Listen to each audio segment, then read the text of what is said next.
Hey guys, I'm Jackie Brubaker. I'm an author, producer, 2-time Emmy Award winner, and host of That Girl the Podcast.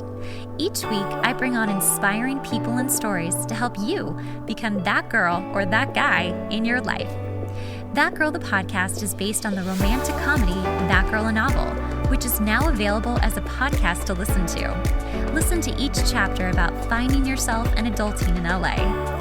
Find That Girl a Novel everywhere you listen to your podcasts. You can also find it on Amazon to buy the Kindle or paperback of.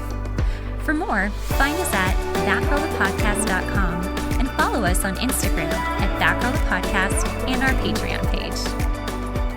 Welcome, Danielle Strachman, to That Girl the Podcast. I'm very excited to have you on today. We're going to talk about how you are helping young people honestly start their lives and have the best life that they can. And that sounds very broad, but we're going to get into how you do that specifically. Every time I start, I like to let people introduce themselves because they do a better job than I ever could. And how many times have you been introduced by someone and you're like, you missed this. So in brief, tell us who you are. Sure. Well, thank you so much for having me, Jackie. And I can tell we would already be good friends because your cat just walked through the room. I'm a huge cat person. So yeah, there's two of them. I have you also. Yeah, my office door is shut, so I don't, unless one's under my couch over here, I don't think any of them will be making an appearance. But yes, it's okay if they do. Total cat person, as per my bio. To give a little intro, I have worked with young people in some fashion throughout my whole career. And when I was in my 20s, what that looked like was having a tutoring company where I worked with young people in San Diego. I'm originally from the Boston area, but ended up moving up to San Diego for various reasons. Then I started a charter school called Innovations Academy that we opened in 2008. I was principal there for the first 2 years, and then I've been on the board ever since. From there, I was at the Teal Foundation. And so my definition of a young person sort of like aged up a little bit because I went from working with K through 8 students to working with Teal Fellows who are in their late teens and early 20s.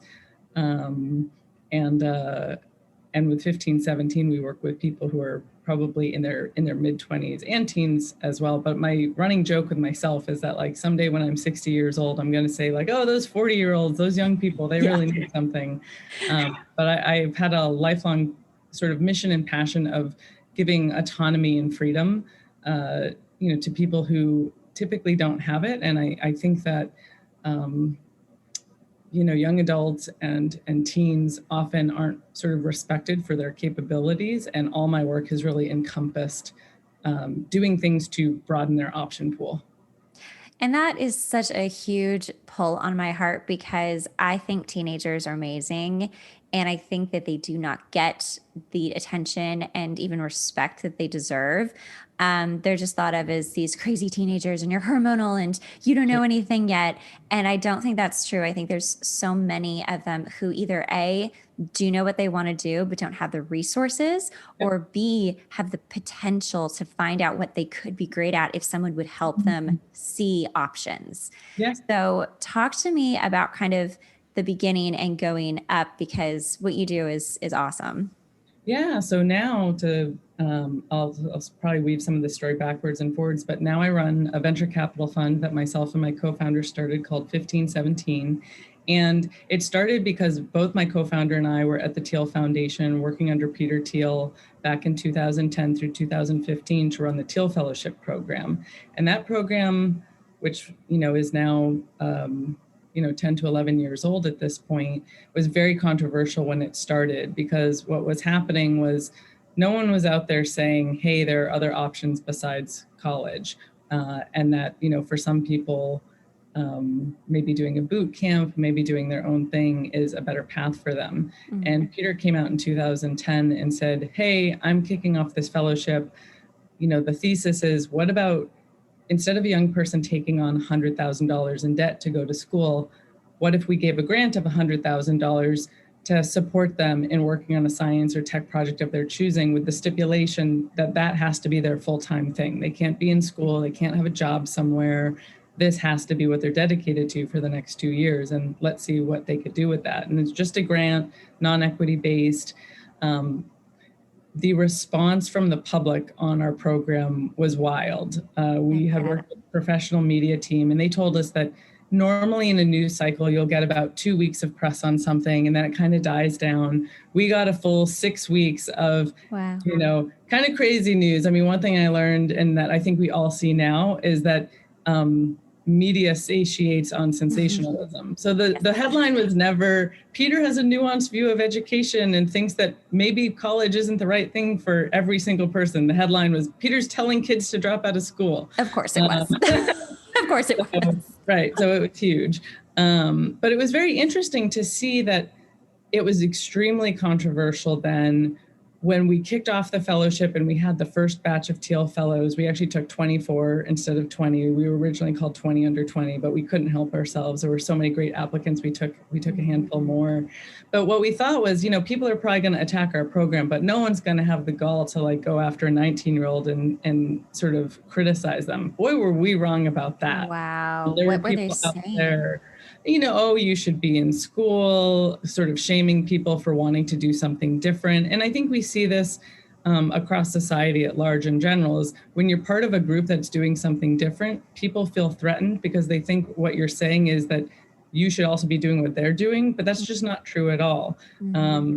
What we were saying was, hey, for some people, a different path is a better choice for them. It's not for everybody. But we think people should be making conscious decisions about their education.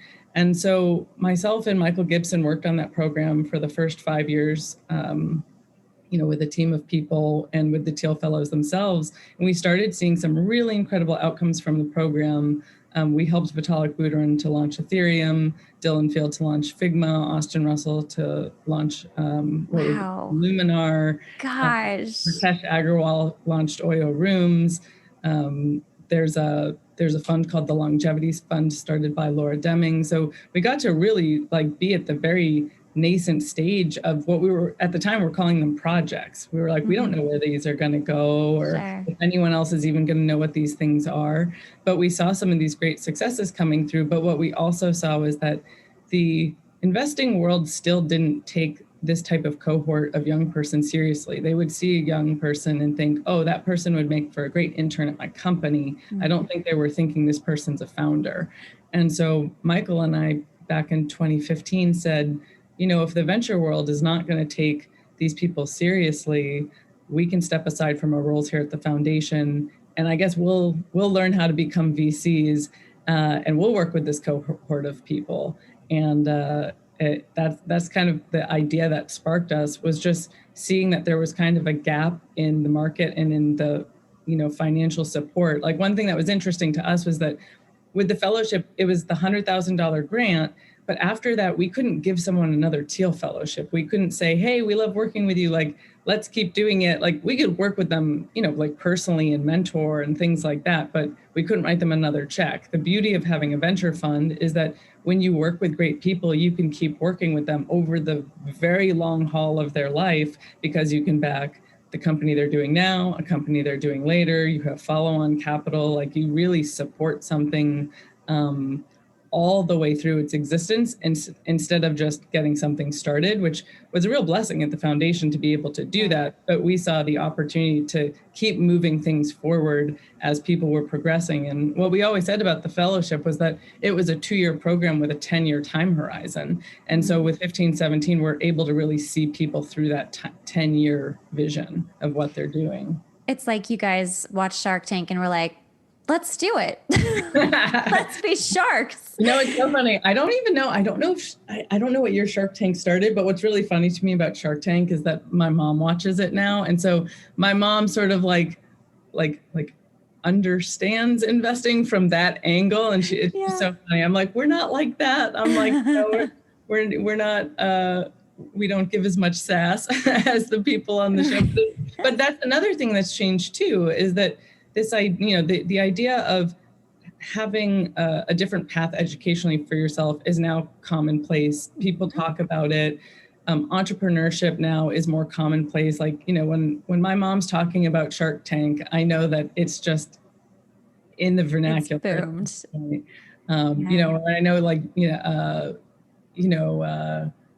I think Billions has also like, gotten people to understand that whole world more. And actually, I've never even seen a show of it yet, but it's like when other people who aren't in venture understand what 2 and 20 is, you just know it's out in the world. Yeah. So, okay, because you're right. It is so much more commonplace to be like, go to a trade school or start your own business, be an entrepreneur. My dad was an entrepreneur growing up, so I watched a lot of what to not do, Yep. and parts of what to do. I was one of those people who really loved school and was like, I'm always going to have a job and be entrepreneurial on the Yeah. side. What's beautiful about what you're doing is helping kids at the very start. And obviously they have started some incredible businesses. And seeing that and being like, okay, I'm going to nurture this and help. I assume you're mentoring as Yep. well. Oh, Okay. absolutely. Mentoring is Yeah. a big part of being an early stage investor. What we talk Right. about with our founders is that we help them go through all their first time building a team, first time hiring new people, first time getting an office space, first time raising money, like all of it. So there's a huge coaching component. Okay, cool. Because yeah, I mean, you definitely can have like the sort of brilliance, but if you don't have that actual world experience or like even how to get from A to B, Sure. I just think this is so special and so exciting. What is it about younger people that really clicked for you? Like, how did you come up with this idea? How did that start? It was always sort of a passion of mine. Like when I look back at my history, I was the kid who always liked to play school, or I was the one who would stay in during recess and help other people with their homework. I wasn't even that good of a student, but I just really liked working with other people. And so I think the educator part of me comes from, some very early, like internal drive that I have. And Sorry, I'm trying to go back to the full question. Yeah, I think there's just always been a drive on the educator side, and that sort of has naturally moved me towards working with younger people in general. But it's also just a lot of fun. I tell people I drink from the fountain of youth every day. Oh, I bet. And so it keeps us, on top of what's going on in the world and in culture. I think also like education and educational opportunities have always been really important to me. And even though 1517 is a venture fund, we really think of ourselves a little bit more like an educational institution. It's like we have this community of portfolio founders. They're all learning alongside each other. They're helping each other. There's a lot of peer mentorship. And just what I see is that when society says that, hey, you have to take this one path, there's so many people who get on it and the blinders are on. They don't even know they can step off and say, hey, I could do something else. I had my own sort of wake up moment like that when I was in my early 20s, where I was kind of on the education escalator. I had done undergrad. I applied to grad school. I was about to go to grad school. And then I just had this moment where I kind of woke up one morning and said, do I really want to go to school for 7 more years? Come out with something like a PhD or a PsyD when I'm 30, never have had a real job at that point. Yeah. And like, I wanted to make an impact sooner. I was like, I want to work with people now. I don't want to have to wait. Like, maybe that says something about my ability to delay gratification. But then I thought, you know what, maybe I could start a tutoring business and start working with people, and see if I like that. And that's what I did. And I absolutely adored my work. But I think too many times we keep telling people, oh, you have to wait until you're successful or wait until you finish something before you can really do the thing you want. I don't think this is just about young people, but it's also about really all of us. I think, this idea of, oh, you can do all the fun stuff when you retire or something. I think that thinking is losing hold over time. Absolutely. I think a lot of people just feel that they need permission to have a good life, to have a happy life, to do the things they really want to do. Yep. I think also this pandemic was a huge wake up call for a lot of people. Like, oh my gosh, you finally kind of like get out of the rat race because you had no other choice. Right. And then you're like, oh, wow, am I actually okay with the way my life is moving? Yep. Nope. And so many people have switched and changed Yep. and are taking real risks on themselves finally for the Yeah. first time. Yeah, it's really exciting. I mean, Yeah. that sort of wake up moment, I think, is really important. And I think it really speaks to the human ability to develop and say, hey, you know what? I'm going to take risks now. I'm going to put myself out there. I'm going to start doing the things that I've always wanted to do, but held myself back from. And it is a scary moment when one does that, but it's also really fulfilling. Right. So, what happens when one of your kids is in that moment where it's starting to get really scary? They're starting to have doubts about themselves, about maybe what they're doing. How do you help them push through that? Sure. Let's see. I think what I often will come back to is that, to me, entrepreneurship is about service. It's about who you're serving, whether it is sort of like a mission oriented startup or like, very customer based or problem based startup, that you think about like, okay, well, yes, this is challenging and it's hard to push through this thing, but you're doing it for something that is bigger than yourself. Whether it's supporting a certain group, or bringing a new technology into play. And I've often told founders, hey, take pictures of the people that you're serving and put them on your wall so that you remember what you're doing, so that when the going gets tough, you stand up and say like, okay, I'm just going to keep doing it. And one of my own mantras is really just put one foot in front of the other. Mm-hmm. It's not about springboarding to the end of the journey. It's about, okay, what's the one thing I can do today that's going to further what I'm doing? And it doesn't always mean that it works out, but what it means is that you gave it your best. And one of the things that we see fairly frequently within the entrepreneurial space is failure. And sometimes things are not like meant for the right time. Sometimes it's just hard to figure things out, but it's really just about, giving it your best and seeing what happens and seeing what you can learn from the experience and what you can take from it. Right. But really, I think knowing who you're serving or what you're trying to bring into the world and keeping that in mind at all times really helps to get through sort of the challenges. And that's why people always say, like, you better eat, breathe, and live what you're trying to do. You better have a passion for it, no matter if you're making money or not, because first of all, as an entrepreneur, it's 100% full-time job. Yes. And if you are not, I mean, listen, and that's the thing too, even if you are passionate, it is still a job. And so there will be days when you're just like, I don't want to do this. I'm tired. Yeah. But I think the understanding the understanding of like, how important is this? Is this something that I need to keep going with because I can't not do it? Or did I jump into something because it sounded fun or I saw everybody else doing it? How do you help people determine what kind of businesses they'd like to start? It's I will often talk to people about what is their sustaining motivation. And sometimes that looks like going back into childhood and thinking about what were the things that really interested you? What were the things that you would spend hours and hours and hours on and just lose track of time? Mm-hmm. Or what were the things that you faced? Like sometimes it's about adversity, where someone faced something and they said, I don't want anybody else to ever go through that again. But oftentimes it is very personal for people. And in fact, the founders that we work with and the young people we work with in our community, they often have a mission and a sustaining motivation, because kind of to what you said a moment ago, for some people, entrepreneurship is this kind of cool, sexy looking thing. Right.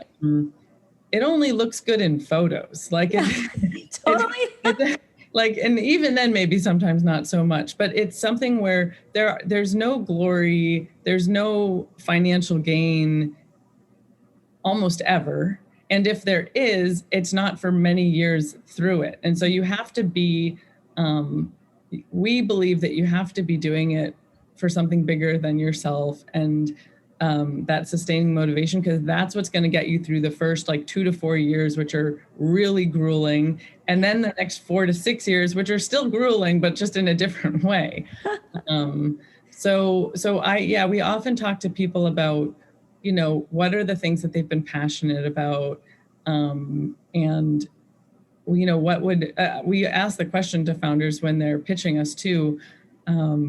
One of my favorite questions is, of all the things in the world that you could be working on, why are you spending the most pain and suffering on this? Because it truly is pain and suffering. It's also enjoyable. It's also what gets you out of bed in the morning.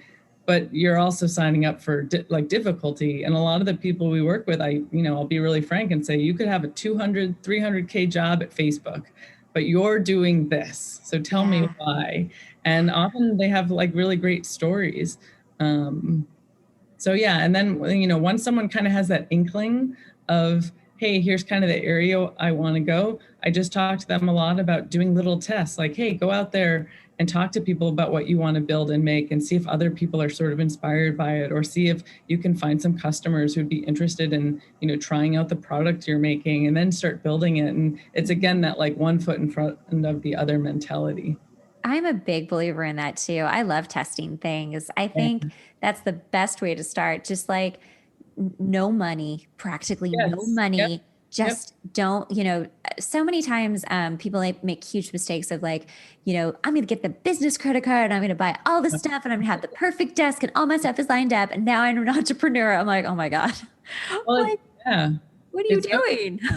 It's so true. I was talking to a founder the other day and he said, we started our business on a spreadsheet and phone calls, like, and we hadn't built anything and we're just figuring it out. And in fact, 1517 started as a fake venture fund. We printed off 2 t-shirts. We went to a hackathon. We needed, to the point about experimentation, we needed to figure out if the name worked. And so we went to a hackathon when both Michael and I were at the Teal Foundation. We were supposed to go as the Teal Fellowship, but Michael got on stage and presented 1517. We had this black t-shirt with, our white font that we have that just became our logo. And he pitched the idea. There were 1,000 students in the audience. The crowd went wild. They loved this idea. And we thought, oh, I guess we really got to do this. And people would come up to the booth we had and say, oh, wait, how do I find it more? We had no website. Nothing was, business registered, nothing. It was just 2 t-shirts and us. And that's how we got it started, was just kind of trying it out. So I'm a big fan of the, sort of fake it till you make it. I had a similar situation actually happen to me in a very similar way. I had a bakery and it was always just, I had this bakery, but before I had it, I loved to just bake for fun. And a friend was like, oh, there's like it was when cupcakes were really hot, like really huge. Yeah. And he's like, there's this cupcake camp thing. Like, I don't know, like look into it. Like it'd be fun to do for you. I'm like, what? Yeah. And it was a competition. I'm like, oh, it's so late. They won't put me in it, but they did. And I sold out. And I got written up in the LA Times. Oh my gosh. People were like, what is your bakery? Where are you located? What is your cart? What's the name? I'm like, And I always thought like, well, my last name is Brubaker. So I guess Brubakery. I mean, it literally came out like that. It came so perfect for that. It was perfect. And then just a couple of weeks later, I was like winning Cupcake Wars. And it was so funny because that's what it is, right? You just put it out there and see if people bite. And when they do, you're like, oh, we've got something here. Right. Exactly. So, I love that though, because people, even today, people think 1517 is a much bigger firm than we are. We're only 4 people. And, sometimes we'll meet, folks when we're on campuses. We haven't been on campus in a little while, but we're looking forward to getting back as soon as we can. But, people would say things like, oh, well, who are the GPs of the fund? And I'm like, well, you're talking to one of them. And they're like, oh, I had no idea.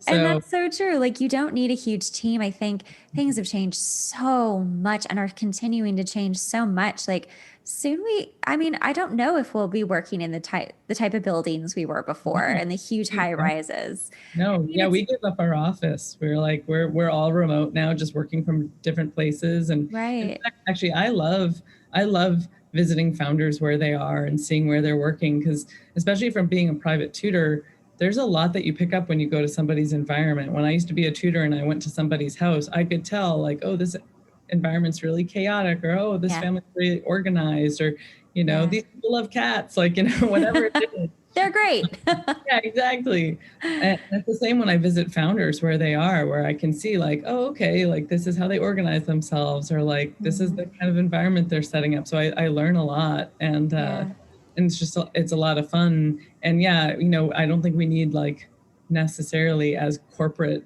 building structures, as we once did. It's going to be really interesting, I think, this year and next year to see what the world of work physically looks like. I agree. What would you tell someone who is maybe a senior in high school or even just still in college, and they're questioning whether they want to stay in school or they want to start a business? What kind of checklist maybe would you give them?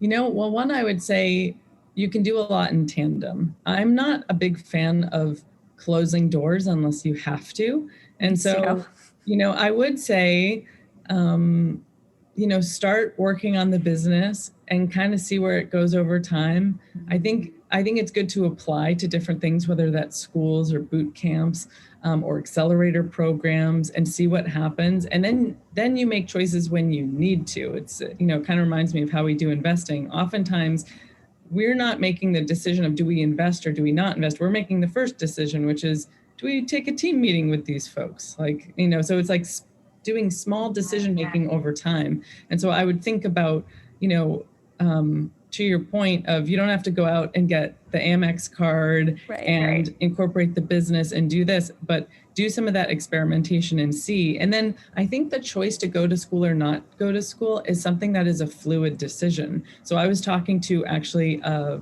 mom of a 17-year-old a couple of weekends ago. She messaged me kind of frantic and said, I'm an entrepreneur and my daughter has started something and it's kind of taking off, and we're thinking about college and I'm not sure what to do. Can we please do a phone call? And I was like, oh yeah, of course. And so we get on the phone, and she was thinking about it really binary of like, does she go to school or not go to school? And I was like, well, like, you still have a little bit of time before that decision needs to get fully finalized. And by then you'll know more about how her business is doing. And also, what about saying, hey, let's do a semester off? So it's not like we're going to school, not going to school. Take a semester off, like set some sort of checklist items, between you and your daughter about, hey, here's how we'll know if your business is doing well enough that like you should keep going on this. And then you can reevaluate and figure out, hey, do you sign up for the next semester of school?